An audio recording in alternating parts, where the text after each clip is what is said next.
Unit 1 इतना fantastic था तो बच्चों ने बोला सर यूनिट 2 का भी बना दो, क्योंकि भैया मांगते तो थकते नहीं। तो मैंने बोला बच्चों के लिए क्यों ना कर दिया जाए। तो अब आते हैं सर सोगा के यूनिट नंबर 2 में। सर जब सोगा का यूनिट नंबर 2 शुरू होता है तो सबसे पहले उसमें बात होती है स्टिपुलेशन के बारे में। सर स्टिपुलेशन का मतलब क्या होता है? बातें जो सेलर बायर से करता है या बायर सेलर के बीच में होती है सामान खरीदते दौरान। तो ये जो बातें होती हैं सर, इन बातों में दो चीजें बहुत जरूरी हैं। एक है बात as to time of delivery और एक है बात as to time of payment, जिसमें भी time of delivery is more important, क्योंकि एक बार डिलीवरी हो गई तो पेमेंट तो हो ही जाएगी। उसके बाद जब ये स्टिपुलेशन की बात आगे करते हैं तो आता है कंडीशन और वारंटी। सर कंडीशन मतलब होता है मेजर स्टिपुलेशन, जिसको अगर आपने तोड़ा तो सामने वाला कॉन्ट्रैक्ट को कैंसिल कर सकता है। वारंटी क्या होता है? माइनर स्टिपुलेशन, जिसको अगर आपने तोड़ा भी तो आदमी कॉन्ट्रैक्ट कैंसिल नहीं कर सकता, बस उसको रेप्यूडिएट करके डैमेजेस क्लेम कर सकता है। कॉन्ट्रैक्ट रेप्यूडिएट नहीं होगा, सिर्फ डैमेजेस मिलेंगे।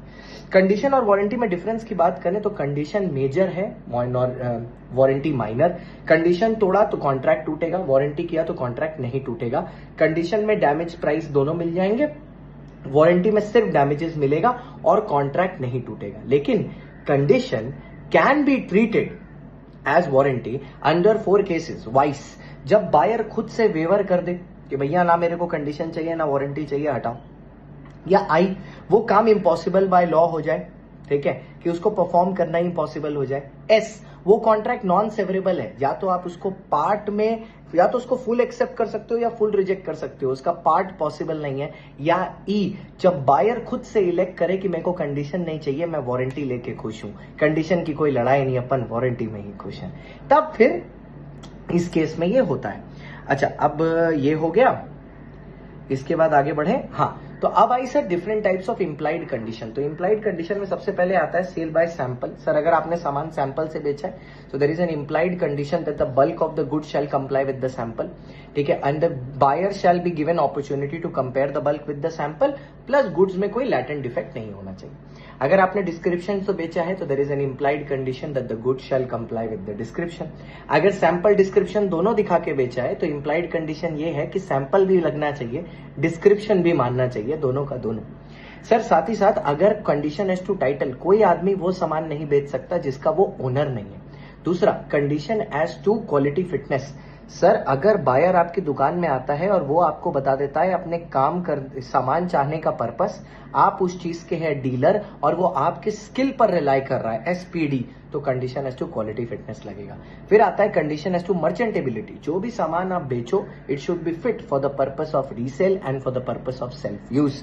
उसके बाद आता है होलसमनेस। होलसमनेस मर्चेंटेबिलिटी का ही कंडीशन है, ये खाने पीने की चीजों पर लगता है, that the goods which are meant for human consumption should be fit for human consumption, ठीक है। उसके बाद सर जब हम आगे बढ़ते हैं तो इंप्लाइड वारंटी आता है। 4 इंप्लाइड वारंटी है। पहला है क्वाइट पोजेशन। अगर मैंने कोई सामान लिया है यूज करने के लिए तो मेरे पास उसका हक है कि उसका पोजेशन मैं अपने हिसाब से यूज कर सकता हूं, एंजॉय कर सकता हूं। अगर कोई आदमी मेरे पोजेशन के यूज में या एंजॉयमेंट में हिंडरेंस क्रिएट करेगा, अपन उसको केस करके उससे डैमेजेस क्लेम कर सकते हैं। दूसरा था warranty as to free from encumbrance. अगर आप कोई सामान किसी और को बेच रहे हो तो it should not have a charge, it should not have a हक, it should not have a specific property in favour of a third person, ये नहीं होना चाहिए। उसके बाद फिर जब आगे बढ़े तब हम लोगों ने देखा कि ये दोनों तो हो गए। फिर आया sir disclosure as to dangerous nature of goods. अगर आपके सामान में कोई डेंजरस बात है तो ये सेलर की रिस्पॉन्सिबिलिटी है कि वो बायर को पहले ही डिस्क्लोज कर दे। फिर आता है sir quality as to fitness for buyer's purpose on usage of trade.